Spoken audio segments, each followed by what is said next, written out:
Hi, I'm Steve here at Eagle Creek Farm.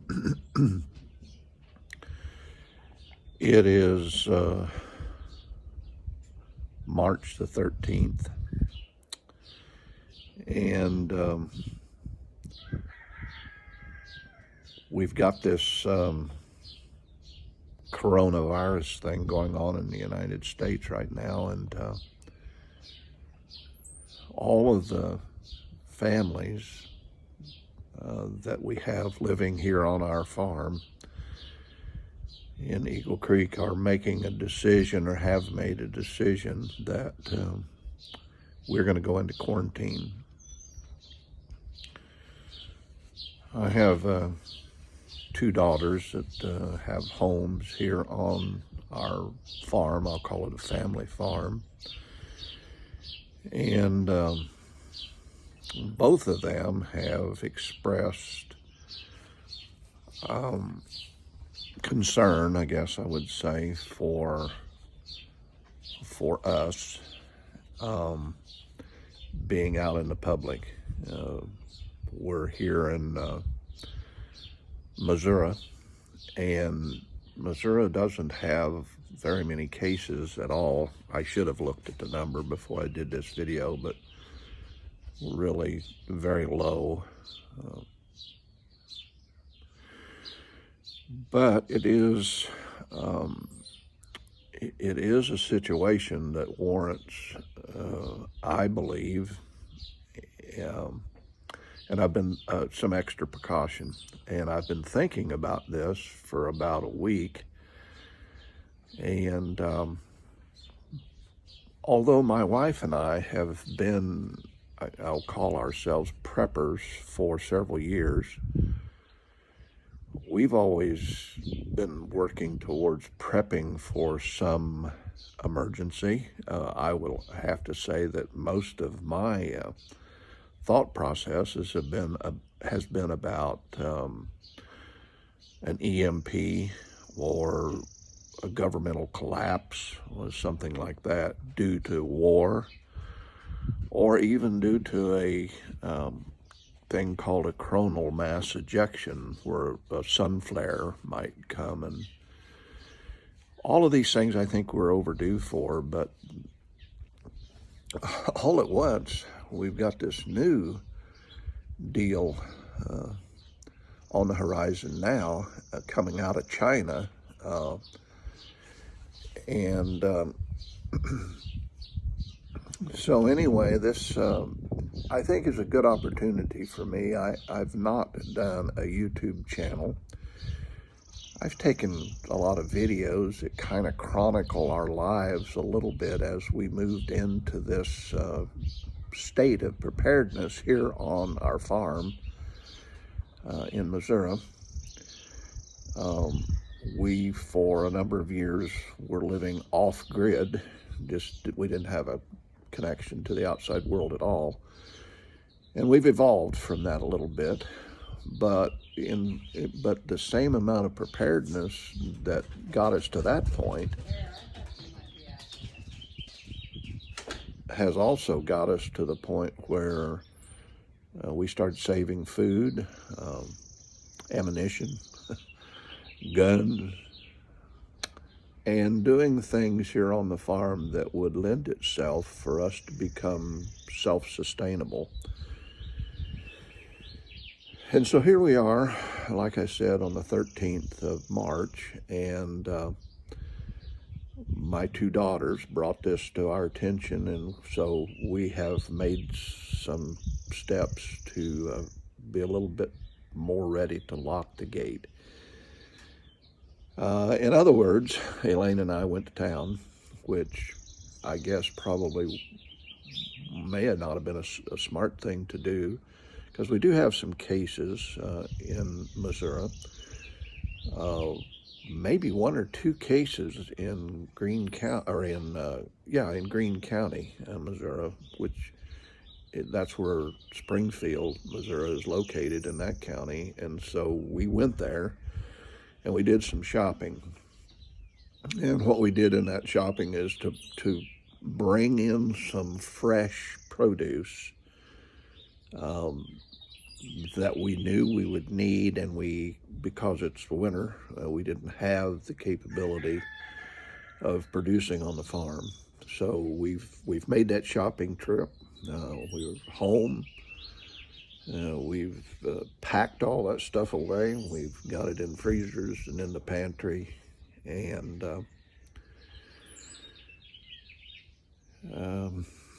we're locking the gate today. Probably already locked. And we have 4 families here. We have Elaine and I. We've built our home here about 4 years ago. And then my mom was living just to the north of our house, only about 15 feet between her and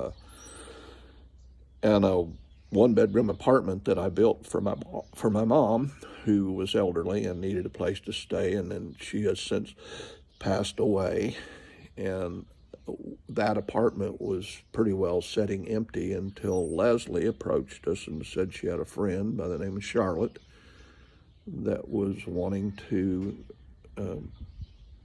that needed a place, I guess, and we agreed to allow her to come and stay there. So she's going to go in lockdown with us. Then just to the north of that, about 50 feet, is my daughter Leslie, who has 6 kids. And she's a single parent, and she is the one that's first to express a concern about Elaine and I being out and about. And so she's going to go in lockdown. Now, they have various states of preparedness that they're going through. I know my daughter is doing some shopping and making some arrangements. But then on the upper side of our farm, about a quarter of a mile away from us, just across the pasture here, my daughter Penny built a house 6 years ago, I guess it is, 5 years ago. And she lives there, and she's a single mom, and she has three boys. Caleb, the oldest, who is a college student at College of the Ozarks, and the College of the Ozarks is shut down and sent all of their students home. So he's home. Joshua is her next oldest, and he is a senior in high school in Miller, Missouri, and they've closed that school. And Jacob, her youngest son, goes to school in Miller as well. And so they're all home.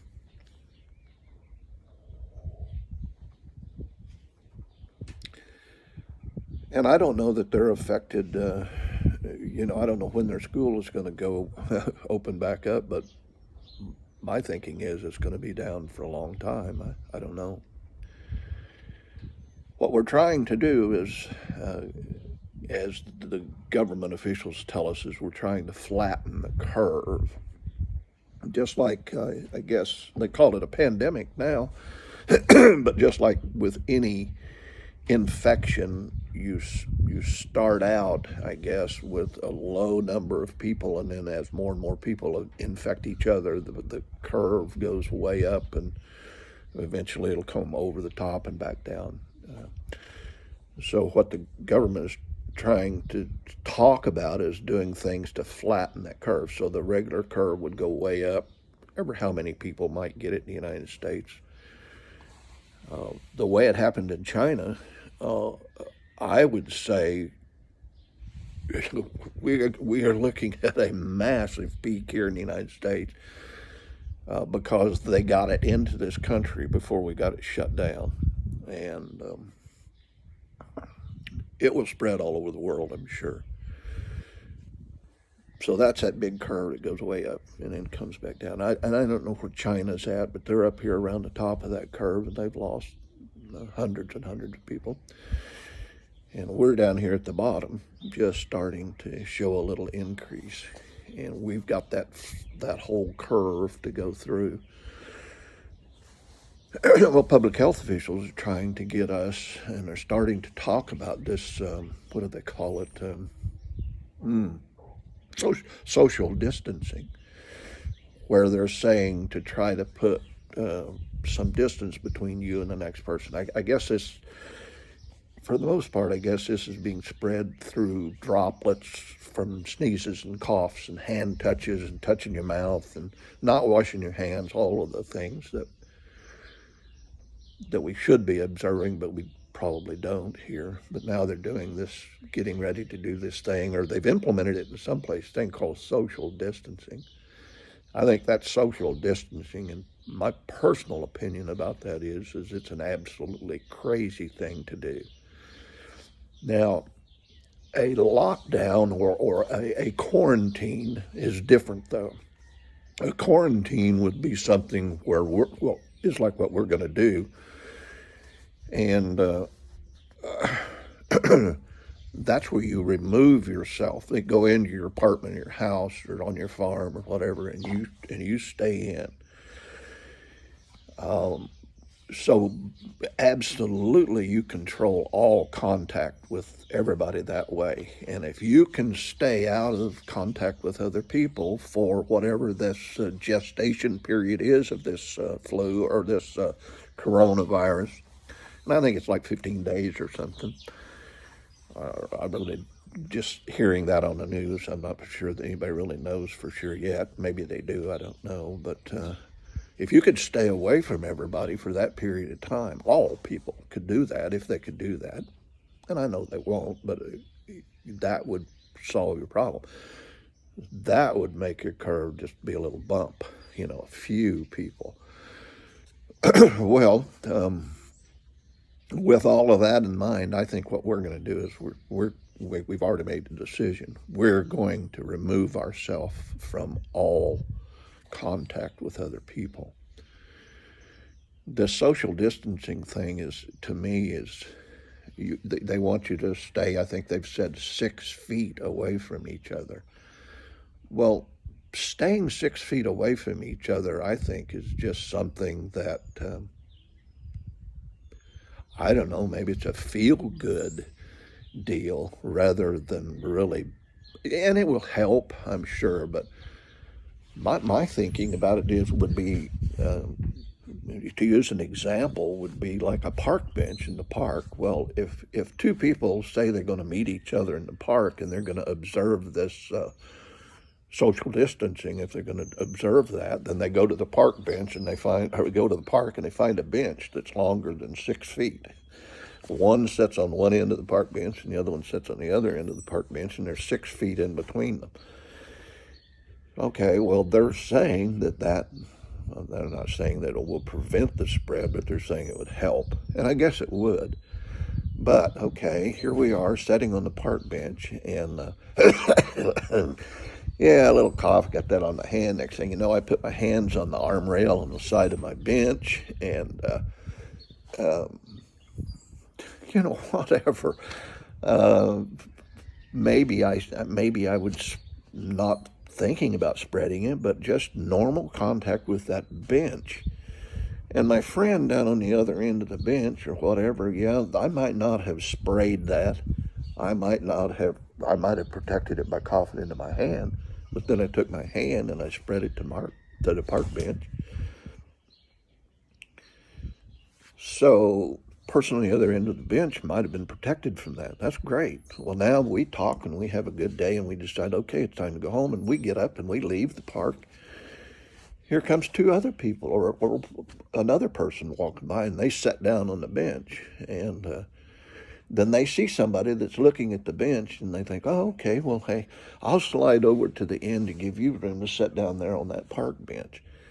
And what that guy ends up doing is sitting down on that park bench, and first thing he does when he sits down is he reaches a hold of the armrest on the park bench and sits down, and now he's got that on his hand. But it's all down at that end of the park bench, just 6 feet away. That's your social distancing for you. They talk for 10 or 15 minutes to get to find out that they don't live but just a couple of blocks away from each other downtown, so they kind of become a little friendly. Get up and say, okay, and finally he reaches over, they shake hands, and he spreads it to that person. Then the next people come and sit down at the park bench. Well, he's going to go to his apartment, which is on the second or third floor. He walks in, he's got it on his hand, he walks in the elevator. He opens the elevator, he looks in the elevator, there's nobody there, so he steps in and he pushes the buttons on the elevator and goes up to the third floor and gets out and goes into his apartment. There it is on the buttons. Well, the next guy's conscious of social distancing, so he lives in that same apartment building, so he pushes a button on the elevator door and opens up, and there's 2 or 3 people already in there. He says, oh, no, no, I'm gonna observe social distancing, so I'll catch the next elevator. Well, it goes up, goes down, comes back, opens up, and it's empty. He gets in, pushes the button on the elevator, bam, it's spread on and on and on. And all of this is done because of social distancing. Did they save lives? Maybe. Did they waste lives? Probably. Will we waste lives? Yeah, because our government is making us feel good about social distancing. Will it help? Certainly. So we have a curve that looks like this if we do nothing. We have a curve that looks like this if we do social distancing. If we do quarantining, we have a curve that looks like this. And I think that's just common sense that would tell you that. It's going to get horrible in the United States. I can already tell you that economically we're going to crash. I looked at the stock market today. People are scared. They're not investing. Businesses are going to close by the thousands across the country probably. But the most important thing, I think, for us, my family, living here, is to quarantine. And I'm going to call it a lockdown. And this may be the first video that I post on my YouTube channel that I'm going to go and try to start developing. Don't know when I'll get that done, but we're going to have to depend on each other in many ways that we haven't done in the past. And depending on each other might mean not, or being strong enough not to come and contact you.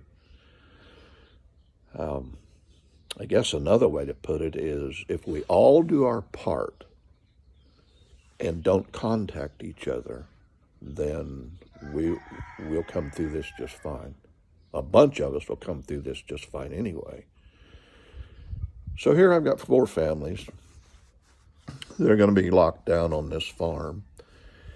And now what do I do? Okay, how strong do we want to do this lockdown here on our farm?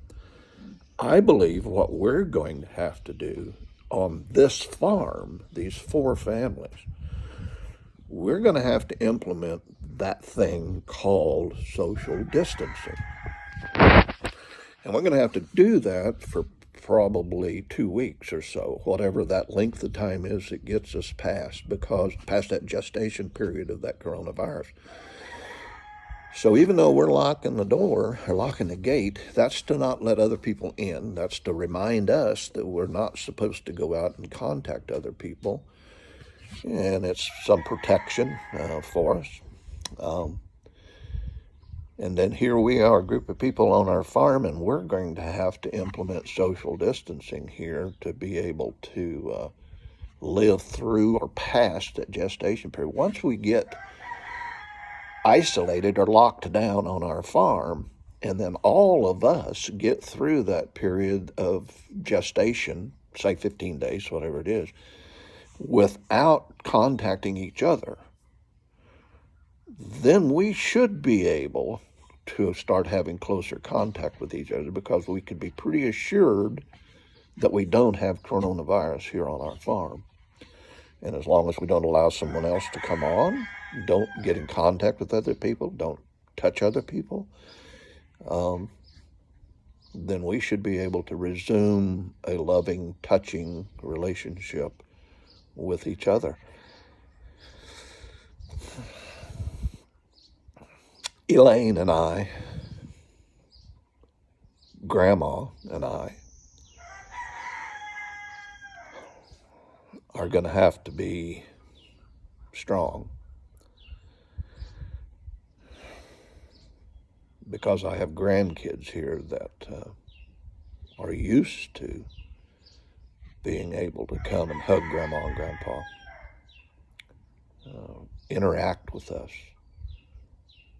We have been having family meals where we gather every member of our family together, and our little extended family. Charlotte comes too and eats a meal one day a week just to catch up and relate with each other.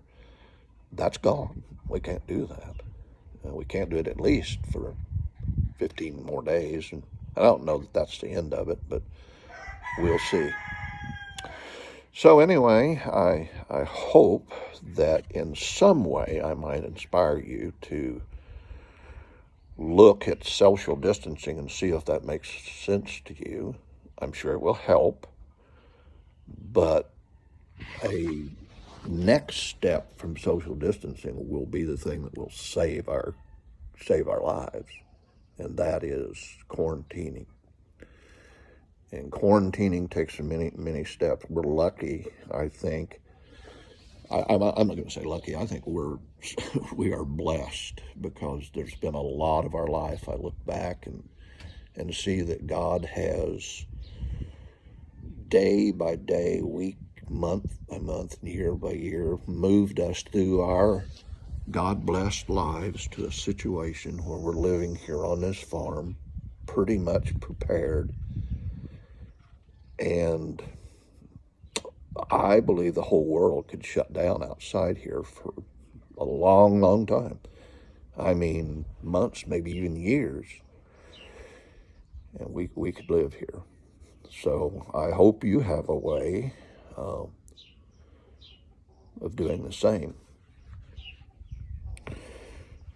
In the middle of all of this, here I am getting elderly, and I know that health is a problem. My wife is immune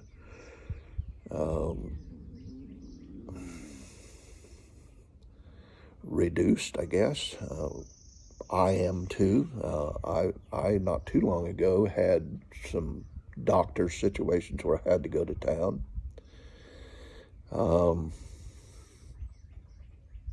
Anyway, I don't know what we'll do when that comes and we have to go to town. I hope you feel like I do. I know we all need the emergency room once in a while, but right now, I would think that it could possibly almost be like a death sentence to have to go to the emergency room. So we're going to have to slow our lives down. We're going to have to become more cautious, more focused. You can't afford, right now, you can't afford to hurt yourself and require outside intervention. Maybe that'll happen, I don't know, but we hope not. So anyway, thank you for watching. I assume that this, my thoughts in my mind was that this would be my first video on a channel that I might start. And we're going to live through this thing. Coming out of the winter is a bad time, I guess. It's a good time for those flu-like things and coronavirus, I think, because of the weather. But we went shopping to lay in some greens and some fresh supplies and things like that right now we can't grow them on the farm. So I guess we're going to get out the old Euell Gibbons book and find out how to graze in our yard. I know that people do that. We have not. Well, yeah, we have. We've eaten a lot of things that grow in the wild, but maybe that's what we'll resort to until we can get through the winter and get some stuff in the garden. Anyway, we're prepared, and I will say, as of today, the 13th of March, we're locked down. Have a great day. God bless you. Be safe.